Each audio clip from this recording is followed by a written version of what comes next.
In today's show, I'm joined by Jared Johnson of Rotoworld, and we're going to debate players at their or around their ADPs and see which guys we like better. Michael Bolton. Let's get to it. Let's get to it indeed.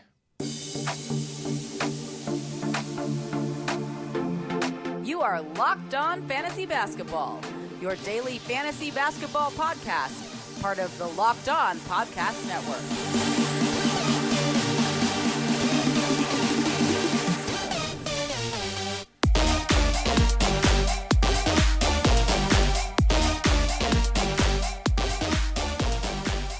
Hello and welcome to the Locked On Fantasy Basketball Podcast, brought to you by Basketball Monster. My name is Josh Lloyd and I am the lead fantasy analyst at basketballmonster.com and at Yahoo Sports Australia. And you can find me on Twitter as always at redrock_bball and on Instagram at Locked On Fantasy Basketball. As I said, we did one of these the other day with Dan Besbris. I'm doing another ADP battle show, this time with Jared Johnson of Rotoworld. We're going to debate some players at certain draft spots, give our thoughts on those guys. 14 players, 7 each.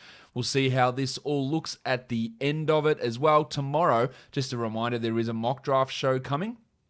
It is a 14-team head-to-head mock draft. We've got another 12-teamer coming this week and another 20-team, well, not another, the first 20-team mock draft coming this week as well as another ADP battle and a live AMA show on, what day is that, Tuesday? I think that's airing. Yeah, so that's, or tomorrow. That's happening tomorrow, actually. There you go.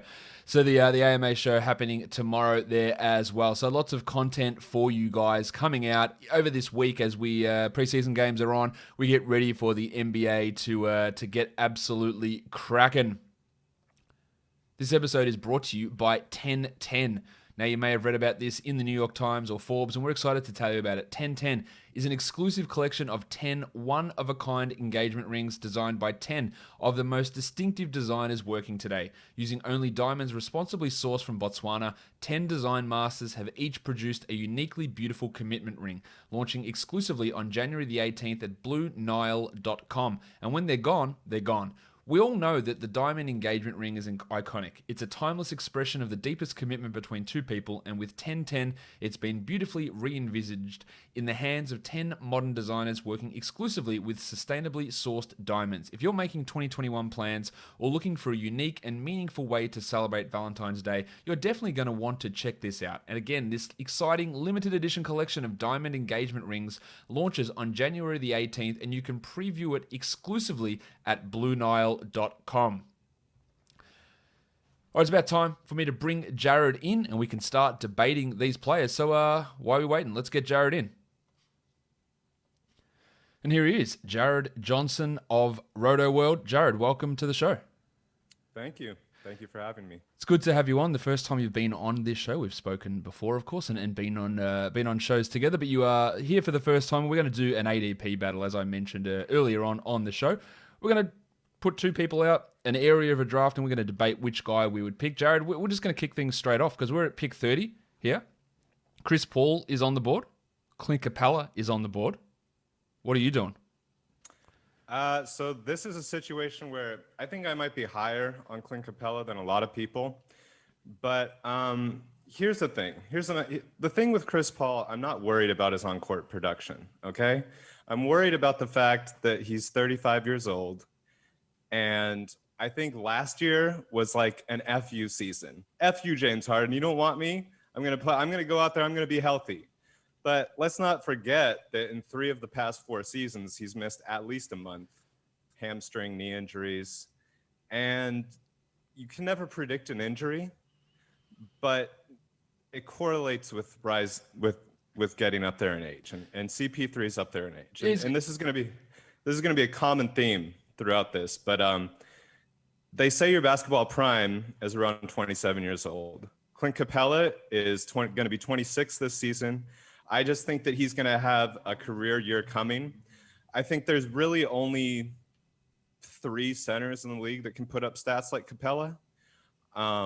You saw him come out in his preseason debut, rip down 14 boards in 20 minutes, and the main story from that was that he doesn't have his conditioning where it needs to be. People are saying that he can realistically. There's more to come here. I don't understand what the knock is against him. Like, do we think that he's going to forget how to grab boards and block shots? It's just, I'm going to go with Capela in that situation. I'll tell you what my knock against him is I just don't think he's going to play 34 minutes a night that he was playing in Houston. As simple as that. Like, he was obviously really strong in those seasons in Houston where he was playing 33, 34 minutes a night. He's obviously coming off that heel/plantar fascia issue that limited him last season. The Hawks also have John Collins, who they play quite a bit at center, and you could make the argument, well, they can play Collins at power forward, but the fact that they signed another power forward for $20 million a year makes me think they're going to want to use Collins at center somewhat, and they drafted at center at number 6 in Onyeka Okongwu. So while I don't think that's any danger to Capela's starting job, I just don't think that instead of 34 minutes a night, that he's just not going to be playing 34. He might play 28. He might play 29. They might, because they're so deep, they're able to run things a little bit more cautious in terms of that playing time for a guy who has had some injury concerns as well. He played 39 games last year and 67 the year before that, 74 and 65. So you want to talk about injuries. Like Chris Paul, there's no doubt about that. But Capela has been not a beacon of health himself over this period of time. And I just think that if you're coming in and losing 5 minutes a game from where you were, this is probably the area where I draft Capela if he was playing that 34 minutes a night. I just don't think he is. Can you make the argument that he will be playing that much? I can make the argument that it doesn't matter. We already know what he looks like when his minutes are in the high 20s. I seriously doubt his minutes are in the mid 20s. No, I doubt that too. So I'll give you that. Let's say high 20s. We saw that in the 17-18 season. He was at 27.5 minutes per game, and he was still top 25 value. I'm just not concerned about this guy. This guy's a per minutes monster. He gets out there. He gets his boards and blocks. He gets easy buckets. I love him. And if it's between Clint and CP35, I'm going to go with Clint. Yeah, look, you're right. He's going to get his blocks. He's going to get his field goal percentage. I just don't value turnovers at all, and that's what boosts him from being like a top 50 guy to a top 30 guy in that season. And I think he's probably down a little bit further. It depends on how my team looks and what sort of stats I'm needing. He's fine in that round 5 to 7 range, but in terms of the scarcity of assists, is why I'd take Chris Paul, and I'm absolutely worried about his injury history. He claims he's not going to get hurt now because he's vegan, which is a load of shit. But it did work. It did work for him last year. So let's hope that he can be a little bit better in terms of the health area. And the other thing I'd say with that, Jared, before we get too sidetracked on talking about Chris Paul and injuries and Clint Capela, is that in terms of if he misses 10 games or 15 games, with the amount of games that other people are going to miss this year due to rest, COVID, injuries in a compressed schedule, maybe it actually brings him a little bit closer to the pack in that regard, whereas instead of everyone playing 90% of games, everyone's playing 85%, and if he plays 81% or 80% of games, it's nowhere near as big of a deficiency in that area if everybody else is missing games for a multitude of reasons. Let's go on to the next one here at pick 52. This is about as boring as it gets, but let's talk about it anyway. We're at pick 52. Demar Derozan is there. Tobias Harris is there. Now, I already had this debate with Dan Besbris when we did this last week, talking about Tobias Harris and about how boring he is. You think he's boring as well, but you'd take him over Demar. Why would you take him over Demar Derozan? This is another thing where I'm not necessarily concerned about Demar's on-court production. I just don't know what team he's going to be playing on at the end of the season. He's in the final year of his contract. I think that he could easily be moved to a contender. I also don't know. Well, before you go on, Jared, here's a question. When's the last trade that the Spurs did in season? I don't have that off the top of my head. I'll tell you what it was. It was Nando DeColo, however long ago that was. Hey, there's a second time for everything. So it was a long time ago. That's just my only concern with Demar is I don't necessarily know if he's going to be a Spur at the end of the season or if he's going to be the bubble version of himself towards the end of the year where they kind of shift towards player development and it's Derek White and DeJounte Murray who are running the offense and maybe Keldon Johnson. That's really I think that he's a great player. We know who he is. He's not going to give you many 3-pointers. He's going to score a lot of points. Some dimes and steals, but these guys are both boring. But here's the thing. Look, I think that DeMar DeRozan has already played his best NBA season. Oh, there's no doubt about that. 31 years old. No doubt. So Tobias Harris, this is another thing. He's currently in his basketball prime. He's Mr. 82 games. Yes. I know the last time that he was playing under Doc Rivers and Doc Rivers' system, he was a top 30 player. Now, I will grant you that he was the number one player on that team, the number one player in the offense. That's not true.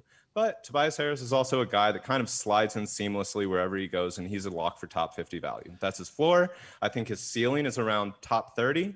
And I think his best years are ahead of him, whereas with Demar, we've already seen his best.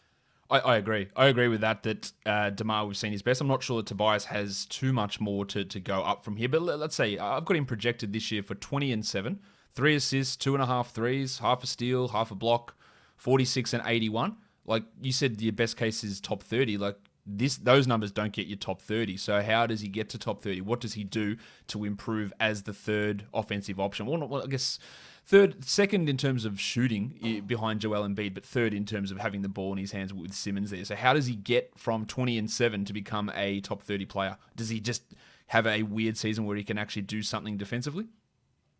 Maybe that's it. Maybe it's just a little bit more dimes. Maybe it's the way that Doc Rivers chooses to use him. I think that Doc Rivers is a very smart coach, and they have a history. They like each other. So, it's really just between best he's yet to come versus we've already seen it. That's really all it is. It's not like I'm a homer for Tobias, but I'm not a homer for Demar Derozan either. But I would take him over Tobias here, and that's not saying I'm against Tobias. I'd probably have him 10 spots lower than this. But the thing to me, again, it ties back into the first one, is that Derozan's working into a sort of a different phase of his career or a different style of his game, and he's getting more assists, and I just find those assists more valuable in this part of the draft. He could maybe get you 5 to 6 assists a game, whereas Tobias maybe gets you 2.5 to 3.5 a game. And that to me is the separating factor here with this one, Jared. Life is stressful. I know that you're stressed, I'm stressed, because we're trying to prepare for this NBA season. So under even normal circumstances, it's hard, but 2020, there's been so much that's been thrown at us. Headspace is one of the only meditation apps that's advancing the field of mindfulness and meditation through clinically validated research. Whatever your situation, Headspace really can help you feel better. If you're overwhelmed, Headspace has a 3-minute SOS meditation for you. Headspace's approach to mindfulness can reduce stress, improve sleep, boost focus, and increase your overall sense of well-being. It is backed by 25 published studies on its benefits, 600,000 five-star reviews, and over 60 million downloads. Headspace makes it easy for you to build a life-changing meditation practice with mindfulness that works for you on your schedule, anytime, anywhere. You deserve to feel happier, and Headspace is meditation made simple. Go to headspace.com/LockedOnNBA. That's headspace.com/LockedOnNBA for a free 1-month trial with access to Headspace's full library of meditations for every situation. This is the best deal offered right now, so go to headspace.com/LockedOnNBA today. Let's go on to the next one here, Jared, in our little battle, and it's pick number 70. You've got Norm Powell. I've got Mitch Robinson. And Mitch Robinson says, I'll take it from here. All right, now, I'll admit that I am absolutely shit scared of Mitch Robinson and what that numbnuts of a coach, Tom Thibodeau, is going to do in New York. He is going to screw things up. But much like your argument earlier with Clint Capela, Robinson doesn't need 30 minutes. He doesn't need 26 minutes. He maybe gets... If he gets 22 minutes, I'd still be happy picking him here. Norman Powell looked absolute trash in that first preseason game. We're recording this before the second preseason game. That doesn't mean everything, but I think that Powell's numbers last year were inflated by absences to Siakam, Lowry, VanVleet, Gasol, Ibaka, often multiple of those at one time. He also shot a true shooting of like 63%, and I'm worried that he's not going to get the playing time, the usage, or that shooting efficiency. And this is one I feel pretty good about. Now, while I feel bad about Robinson at that pick, I'm not super confident with it. I'm not touching Powell at that area. Sell me on Norm Powell. So this is one of my favorites. Okay, can I start by debunking Mitchell Robinson, and then I'll sell you on Norm Powell? Yeah, let's go. Okay, so now we're gonna basically talk about what are ranks. Okay. Yep. So what are ranks? Ranks are essentially, in the most basic definition, they're a summation of z-scores. Do you accept that definition? Yep, exactly. Okay. So what are z-scores? They basically tell us how far a player is performing above and or below the mean. Yep. And really basic, 3 is very good. 3 is very good as a z-score. Okay? Mitchell Robinson hacks the system. He is a fake top 50 player. Okay? He gives you single-digit scoring single-digit rebounds. And the reason why his ranking is so high is because his Z-score and field goal percentage is 2.44, absurdly high. But that's just on 5.6 attempts. It's not really helping you. It's not like a Drummond type of weighting of the field goal percentage. But let me debate that, because the Z-score takes into account volume. So that is based on that volume as well. It's not just the raw 74% that he's shooting from the field. It does take volume into account. I got you. I understand. We're going to weight the percentages, and that's fine. He also has the turnovers, which earlier you said you didn't care about, and that's another huge one for him. 1.42. Okay. And I just don't think that what Mitchell Robinson, like we're saying 70 here, but I see him go earlier than this. Okay. What I see from Mitchell Robinson, I'm not impressed. I don't think he's going to start. I don't think it matters if he starts, honestly, because he gets in his own way so much. I think that Nerlens Noel is going to be a better chemistry fit with Mr. Tom Thibodeau. And I don't know what you're trying to sell me with, Mitch, but in any way you look at it, he picks up really dumb fouls all the time. That is why his minutes are low. Yep. I feel like Mitchell Robinson, I'll come out and say it, I think a best case scenario for him is like a Sammy Dallenberg type person. I think more realistically, he's like a Marquise Chris. Per 100 plays, his career average is 6.2 fouls. Per 100 possessions, career average 7.2 fouls. Per 36, career average 5.36 fouls. Now, if you can remind me, how many fouls do you get? It's not that many. It's just the 6, unless we're talking summer league. It's just the 6. So the reason why Mitchell Robinson was a second-round pick was because of attitude issues, concerns about his motor. He has had 6 agents in 2 seasons, and Rich Paul kind of slapped him on the way out with a really weird quote where he basically said he didn't understand systems, like basketball systems. Yeah, that was weird. Concepts of where to be, like definitely parting shot. So all that said, fake top 50 value. And if you want me to really drive this point home, if you look at where Ja Morant finished last season, it's late round. And if you look where Mitchell Robinson finished, it's somewhere in the top 50. I think Ja Morant is somewhere between like Maxi Keebler and somewhere else. Well, you're making a great argument for me as to why turnovers don't make any difference, why you shouldn't pay any attention to turnovers in rankings, because if Ja Morant's like outside that top 100 near Maxi Kleber and Mitchell Robinson's in the top 50, that shows why turnovers are bullshit. And if you switch them around, you'll see that those numbers flip pretty quickly. I agree with that. I just think that I would rather have, honestly, Nerlens Noel over Mitchell Robinson. Yeah, I'm not far from that, to be honest. But let's talk about this. This to me is more of a referendum on why I just don't like Norm Powell at this pick rather than Mitchell Robinson, because I've got Robinson actually lower than 70 at this point, but I've got Powell another 20 spots below that. Okay, so I fundamentally disagree with the things you said about Powell. I think the talent has always been there. It's just been a matter of him getting the opportunity for it to. And we saw that last season. We did. He's coming into his prime, again, age 27. I think that he's going to be able to build off his averages from last year. He's going to pretty much have the same role. They need that scoring in the second unit. Maybe there's somewhat more opportunity with Serge there. I don't know if that totally affects him all that much. But I think that he's pretty safe. I think that his role is safe. I expect him to do similar to what he did last year, and that was a top 60-ish value. Yep, so, he was, but a lot of that was, look, his best category last year was, let me have a look, steals at 1.2, and prior to that, it had been nowhere near that sort of number on a per 36 basis. He did it was about a 25% increase in his steals per 36 rate last year, went from 1.2 to 1.5, and that doesn't seem like a big amount, but it is when we're talking about such low numbers. And the thing that worries me is just how high those shooting numbers were, because they were also positive categories for him. Like, he only had 4 positives, and that was threes, steals, field goal, and free throw percentage. He's always going to be a good free throw shooter, but will he be able to maintain almost 50% from the field? That and 58% from 2. That's my concern there. He did play 28 minutes a night last year.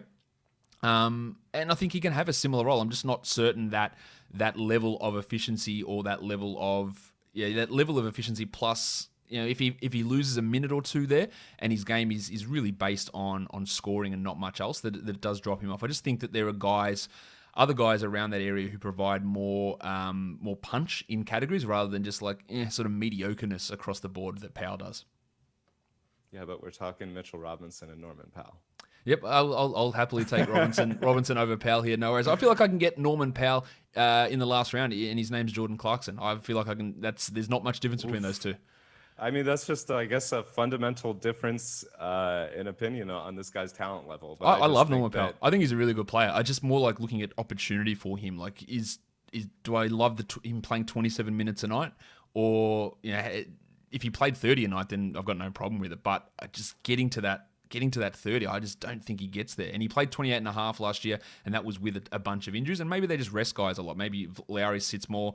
Van Vliet doesn't play 58 minutes a game. Like, they just reduce these guys, and maybe that happens. But they also Lowry and Van Vliet aren't like the most healthy players out there. No, but they're also talking up Matt Thomas a lot as well, which Matt Thomas and Norman Powell playing together. I'm not sure I love that combination. So does that mean they just reduce everyone's playing time a little bit to get more Matt Thomas in there for that shooting ability? That's a little bit of a worry for me. But we're just going to get sidetracked on all this. Let's move on to the next one, because at pick number 64, the most handsome man in the NBA, Kelly Oubre Jr. Tsunami Papi. And Eric Bledsoe is my pick here at number 64. Now, I don't feel great about Eric Bledsoe, but I also feel that he is being undervalued because, Jared, he has been terrible in the playoffs. Nobody's denying that, but can you remind me, do we play fantasy basketball in the playoffs? We do not. We do not. And Eric Bledsoe in the regular season has been really good, and he's been really consistently good. And last year, what happened to him over the last couple of seasons under Budenholzer, his steal rate just disappeared because of that scheme that Budenholzer runs. All right, so now he goes to New Orleans, and Van Gundy's there, and maybe that steal rate comes back up, because he was a guy that would push 2 steals a game at times. So in terms of his role, there is a chance that increases. Now, people say, no, he'll just come off the bench behind Lonzo and Redick, and I just don't believe that's going to be the case. This guy is an elite level defender as well. Van Gundy loves defense. He's going to play his 30 minutes a night, and he's going to be just, we talk about boring. Like, I think he's going to be safe, and people are going to underrate him a lot.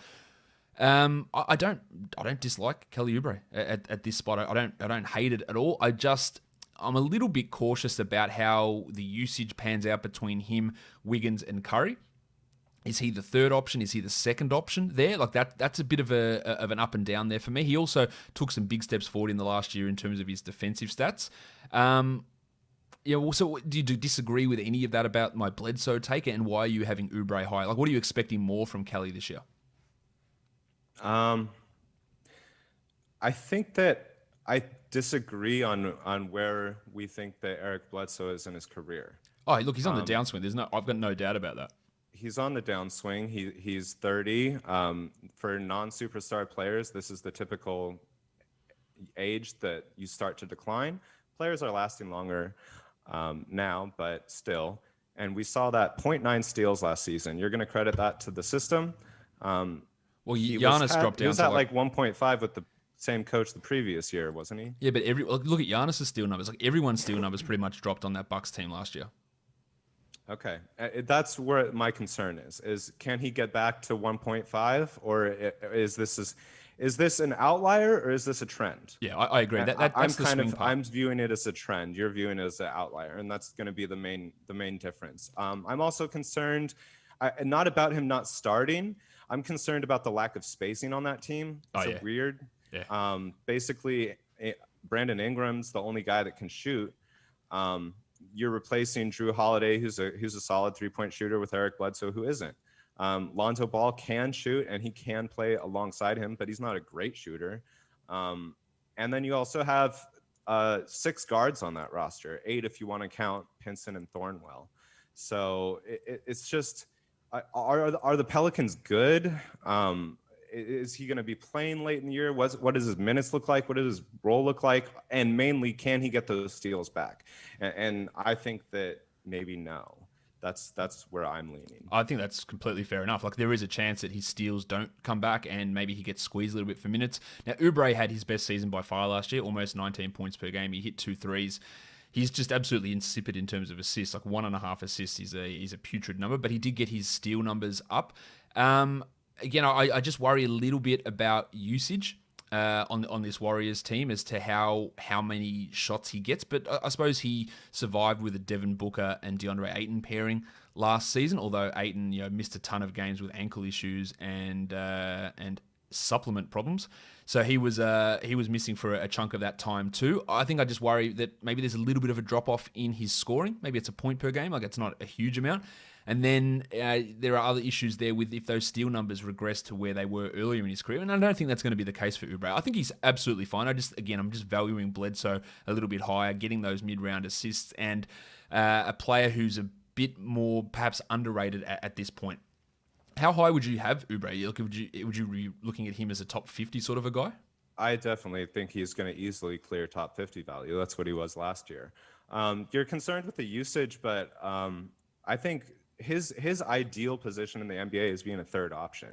If you look at his numbers when Ayton and or Booker was out and he was kind of asked to be the lead dog, that's not really his thing. He doesn't create his own shot, but he can hit that open three-pointer. Devin Booker's gravity is real. Stephen Curry's gravity is otherworldly. He's going to be playing with a two-time MVP. He's going to get wide open shots on that team. And Steve Kerr wants him to be kind of the driving force of their defense with Draymond. We saw in the regular season opener, he had 3 blocks and 2 triples, and it was nice, He's 25 years old. I think his best years are ahead of him. I think he's an excellent fit on that team. I think that he could get close to 20 points, solid percentages. I'm not worried about the steals. I think the steals, blocks, and threes are going to be there. I just love him. Honestly, he's one of my favorite players. I think he's absolutely fine in these mid rounds. I got no problem with it. I just prefer Bledsoe over him marginally. The next one we got here, we're going right to the top of the draft. Pick number 17. Okay, now really early on, I was big on Jusuf Nurkic. I was so excited about him. His bubble numbers were crazy. Like he was a top 10 player in those games, like just dominating. The worry I have a little bit here is I'm just not sure what Stotts is going to do. Now, he played him a lot of minutes. He never has done that before. If he played him 33 minutes a night, then Nurkic is going to be, maybe he's even a first-round guy. Like, that's how good he is. He blocks shots, he gets assists, he rebounds, he scores. He's starting to hit threes. Like, he's doing a whole bunch of stuff. But if they also just say, well, maybe we'll just keep you at 28 minutes a night and Enes Kanter can take some of these minutes, and we love what Harry Giles is doing, and then Zach Collins is going to come back. I worry a little bit about that, and I still have Nurkic as clearly a second-round guy. Clearly, there's no debate about that, but I would also have Joel Embiid ahead of him. I think Embiid's usage, the injuries are a worry for me with Embiid, obviously, but if I'm sitting here at pick 17, I will take Embiid over Nurkic in most cases, if Embiid does happen to slide this far. But I just want to use this as more of a talking point about Nurkic, because I was high on him, and I still really am high on him, Jared. But that nagging thought of what if Stotts plays him 28 minutes a night? That is the worry there for me. If they do just reduce him to ease him through this season, then I'm not sure he's worth it at this high. Well, he was the 27 minutes. We've seen that, and he was top 40. Yep. So I guess if we're talking about top 17, sure, that's underperforming. But he again, this is a guy who's coming into his basketball prime. He's going to be 26 years old, and man, that, like you said, that bubble run was spectacular. The basketball he played, the way that he just tossed Hassan Whiteside out of the rotation, a Hassan Whiteside who is putting up empty first-round value. I love his game. I'm not worried about Harry Giles. Is it Giles? Giles, yeah. Giles. I'm not worried about him and Kanter. I just think this is a guy, and I'm also not worried about injuries really with him in the same way that I am with Embiid, who I just refuse with Embiid. His injuries are unrelated, but they always happen. And they almost always tend to happen during the fantasy playoffs. That's his favorite time to not play. That's the old the Jimmy Butler, Kyle Lowry special. Just sit out of March for us. So I'm completely uninterested. It was a 3 years for him to make his debut. 1 year it was a facial fracture. It's been knee issues. It's always something with Embiid. I'm confident that he's going to miss time. Nurkic he's had his injuries. Like, that was a really bad leg injury, but man, he's back. He's back. And just, I can't imagine that guy that we saw in the bubble not getting. I mean, it would be really hard for me to see him not getting 30 minutes, honestly. But even with minutes in the high 20s, I'm fine with it. This is my concern with Nurkic, right? Is that if I was coaching the Blazers, like, he's the second best player, like, clearly it's not even remotely close. Like, if Lillard's playing 36 and McCollum's playing 36, then Nurkic should minimum be playing 32 a night. But I just have that. What did Whiteside play? 31 minutes a night last year? Like, Nurkic should be getting that amount of playing time. But I just worry if they've got all this depth there, they'll just say, well, let's just try and preserve him. And that's why I'm getting a little bit lower on Nurk. I still love him as a second round guy. And I think that he is absolutely the perfect guy to pick in that 20 to 24 sort of range. His ADP has come in quite a bit. It's at 37 at the moment. It was sitting at like 50 at one point, which is obviously ridiculous. But I do have that worry about what that playing time looks like. 27 minutes, he's going to be a top 50 guy, but we're talking top 20 here. Like, how does that sit? And that's my only concern with Nurkic, as to how Stotts runs that rotation. I would do it. I'd be playing in big minutes, and I have no worries with picking Nurkic, but this was just more of an area for us to debate these two guys. Embiid is not a guy that has sat back-to-backs really at all over the last year or so. He's been playing them. It's more, as you said, the injuries and just random shit that seems to go wrong. And I reckon he might sit some games this year. Well, not I reckon. He will sit some games this year. But he's not that guy like a Westbrook or Kawhi who's going to just sit every back-to-back. That just isn't what he's done over the last couple of years. The next one. He will miss a month. Yeah, it's at some point, yeah. At pick number 61. Now, when we went through and did this, we didn't have the news of TJ Warren and his plantar fasciitis. So I've said I'd pick him at number 61 here. You'd pick Jalen Brown. I probably would go back the other way on that now. But it just gives us an opportunity, I guess, Jared, to discuss TJ Warren and that foot issue and how worried about it are you? Well, actually, let's talk about it, because you obviously weren't picking him at 61 here anyway. But what are you looking at Warren now, who is allegedly week to week? And considering we're 1 week away from the season, he's not playing the beginning of the year. There's almost no chance that TJ Warren is suiting up opening night. Plantar fasciitis is the word that you never want to hear in basketball, because the only cure is prolonged rest. Yep. That's it. And the really very, very concerning part of this is he was dealing with this in the bubble last year. So we're 4 months later, he had 4 months to rest, and it's still an issue for him. Like, strange. I don't even. And this is a guy, Jared. Do you remember his son's tenure when he had like it was like a sore ankle and he missed like 6 months, and he had and he had that and the head injury. The head injury too. that was like, it's not a concussion, but he's just not quite right, and he's just like in hospital and he just didn't play. That ankle injury cost him 5 months, and no one ever said what it was. It was just like, oh, he's sore, and he got a head injury, but it's not concussion. All right, cool. It was just the weirdest shit that seems to go on with this guy, and of course he was unbelievable in the bubble. And that was never going to continue. He was never going to have that usage or be that efficient. So that's why I've got him in this area. But now, like, the injury scare comes back. The fact that he's injured, he's going to miss the start of the season. And he's had these weird ongoing things consistently throughout his career. It is absolutely a worry here. Let's transition into Jalen Brown, because like at the moment I've got them like a couple of spots apart in the rankings, like really, really close to each other. But how high would you go with Jalen? We're talking pick 61 here. I've seen people consider taking him in the top 40. Would you go that high? Oh, that would be no. I'd rather have Ja. But I like Jalen Brown. I think he's great.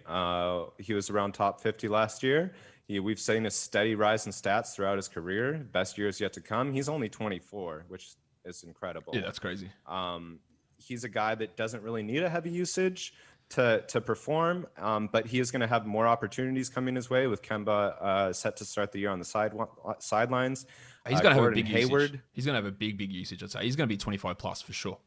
And Gordon Hayward's no longer there, so maybe that's some more dimes, maybe a continued upward tick in the steals department. I like his game. I think he's an exciting player to watch, and I wouldn't go top 40, but certainly in this range, I think he's a great pick. His statistical profile is not that different to your mate Kelly Oubre, really. He's like a scorer who has below average assist numbers. Defensive numbers are okay, but not great, sort of subpar percentages. I guess my worry a little bit with Jalen is he did show an improvement in his free throws, and then towards the end of the season, they started to tail off again. And he'd been like a 65% guy over a few seasons to begin his career, which is a real issue for a guard. And if that stuff starts to regress back, and the fact that he's just like a subpar assist guy, and if the defensive numbers fall off, there is that concern. Now, I think he'd be a 20-point per game scorer. I don't really have too many doubts about that. And at this point, I'd clearly taken him ahead of TJ Warren. But I think a lot of people are misrepresenting his on-court impact versus what he does in fantasy, because he's a much better on-court player to me than he is as a fantasy contributor, just because of those free throw issues, the lack of assists, the lack of steals, the lack of blocks, whereas really he's a good defender who doesn't necessarily put up the good defensive stats. Yeah, the free throw percentage was interesting last year, and I was not expecting that to suddenly become a free. So I wouldn't be surprised to see a downtick there. Yeah, and that's part of my completely off topic. That's part of my worry a little bit here with Brandon Ingram. Like what we saw him decline in the shooting numbers in the bubble as well, when everyone else's numbers seemed to go up. So what if maybe he just had like a hot 4-month streak and he actually goes back to being a bad shooter? I don't think that he will, but we saw 3 years of him being a terrible shooter and 2/3 of a season of him being a great shooter. So which one? I'm concerned about Ingram. I'm definitely with you there. He was 8th round with Zion Williamson there. Yep. I'm also just nervous when a guy has a breakout year and then he changes, the coach changes and/or his team changes. It's like, and your coach Buddy is known Hield for has playing scarred me. Oh yeah, and what about when your coach is Stan Van Gundy, who likes to be in the bottom 3 in pace after coming from the team that was top 3 in pace? Like that is that's a worry for me for those Pelicans guys, which I should have mentioned with Bledsoe. But let's look at this last one here. Pick number 15. You've got Bam Adebayo, and I've got Russell Westbrook in this area. Now, a lot of people, Jared, seem to be shocked yesterday when the announcement came from Scott Brooks that Westbrook is going to miss. He's going to miss back-to-backs. Man, what is? I was expecting this. I didn't think this was going to be a controversial thing. Like, it happened last year. He didn't get healthier as he was 1 year older. Like this, he didn't have a specific injury. He just had lots of knee problems. So I was expecting that. Are you not worried that the Bam hype is going a little bit too far? People, it's that NBA Finals bump. Man, Bam was so good. But he also struggled with his shot blocking. He had some efficiency issues at times. His free throws aren't great. Like, what step are you expecting Bam Adebayo to take this season? Who was a great breakout last year, but I've seen people taking him at the pick 12, pick 13, and we're not at that spot here, but that's expecting a pretty big leap forward to me. Well, it's the stats that he gives you as a center. It's not necessarily, and it's also, I think, the reason why we at Rotoworld have him so high is he's so consistently healthy. This guy doesn't miss games. And until you get to the finals. Until you get to the finals, yeah. With a bad shoulder injury that most people wouldn't have played through. He came back. But again, we don't play during the playoffs. We play during the regular season. He's pretty darn healthy. 5 assists from the center spot. Yeah, that's a great. Steal and a block. High percent. The free throw percentage could come up. I'm not convinced that he's a bad free throw shooter. I think it'll come back up. Toss that out. No, I think it'll come back up. He was 69 last year, but he was 74 the year before that. I think it's no worries about that coming back up to at least an average level. My biggest concern with Bam, honestly, if I'm gonna unsell him a little bit, is just, does he get rested a bit with a 10-week break from the finals run and now? That's the only thing that gives me a little bit of concern, but at the same time, he's 23 years old. I don't know. He seems to always play. I love his stat set. I love watching him play. I do not like watching Russell Westbrook play. I'm with you there. So it's kind of that for me. And if we're talking, this is basically the top of round 2. I think that I can get a point guard the next round. I don't think I can get a center as reliable and as good as Bam. You could make a case for a couple other centers, but I think he's really in that top tier of guys. And that's really what it is. It's the consistency, it's the dimes from the position, and it's my personal fandom of enjoying watching him play and not enjoying watching Russell Westbrook. Yeah, look, and that's totally fine as well. Like I agree with you. I much prefer to watch Bam than Westbrook, and the assist from the center is really an important thing. But you can also get some solid center production in that in that third round with Nikola Vucevic if you want, a 20 and 10 guy who blocks about the same amount of shots as what Bam does and is probably better in terms of his efficiency numbers, especially with his free throw shooting. Westbrook's not going to be for everybody. He's going to have issues. There's no worries about that. But as I said earlier with Chris Paul, he's going to sit back-to-backs, but there's going to be a lot more people who are resting games this year. I'm pretty confident with that. And I think Westbrook's going to see his assist numbers rise from where they were last year. I don't know if he'll score as much because his usage was actually insane in Houston last season, but I feel pretty good about him being in this area, especially if he understands, like he did for the last bit of that run in Houston, that he just shouldn't shoot threes because over the last 3 months, I think, Jared, he was at 9% three-point attempt rate, which is when you can't shoot them, don't take them. And that's something that someone like Derrick Rose has learned. And Westbrook needs to, and Jimmy Butler's learned that. And if Westbrook continues to do that, and that's how we saw his numbers really skyrocket at the end of last season, was because he just stopped shooting threes. And if he does that again with guys, when you're 4 and 5 is Thomas Bryant and Davis Bertans and even Rui Hachimura to a lesser degree, but those guys can step out and shoot, then Westbrook doesn't need to do that. And I think that's going to be a benefit for him there. But I don't really have an issue with taking Bam. I just feel like he's getting a little bit overhyped at times. And we look at what can he do to improve on last year, because he was great last year, but he averaged 16 and 10 with 5 assists, and the 5 assists are great. I think more scoring. I agree with that. Maybe a little bit more, maybe like a marginal uptick in blocks. His block numbers dipped in the playoffs. They were under 1 per game in the playoffs. I think it was at 0.9 blocks in the playoffs, which we all remember the big one against Jason Tatum and that dunk. But they're bad. Like if there was another center who was averaging 0.9 blocks per game, we'd be like, criticize. How can you be a center and not get me any blocks? Like that's trash. You're bad. And that would be the narrative. But everyone loves Bam, rightfully so. Well, what's Sabonis's blocks at? Yeah, and that's why he's getting picked at pick 50. He's at like 0.7 or something. That's true. Yeah, but he doesn't get talked about it being picked 13. Yeah, so it is. I've got no. But Bam is fine in that second round area. No problem with it at all. I just think there is a little bit of a risk of him being overdrafted. Jared, I reckon we might. I've kept you long enough. We might end it there. Thank you for coming on and having a chat about some players, just giving thoughts, giving different perspectives and ideas about fantasy. So I really appreciate it. Where can everybody find you and what you do? I'm on Twitter at JTheTruth with underscores, and I write for Rotoworld. You can see my columns on Mondays, and that blurbage. That's me, guys. Yeah. So when you see all those player notes come up on Yahoo and on Rotoworld, that's Jared. So you can go and you can abuse him for those player notes, as people love to do. Jared, thank you for coming on. Thank you, Josh. Great to be here. All right, that'll do it for today's show, guys. Don't forget to subscribe, Apple Podcasts, Google Podcasts, Stitcher, Spotify, and on YouTube, guys. We are done here. Thank you so much for listening, everyone. See ya.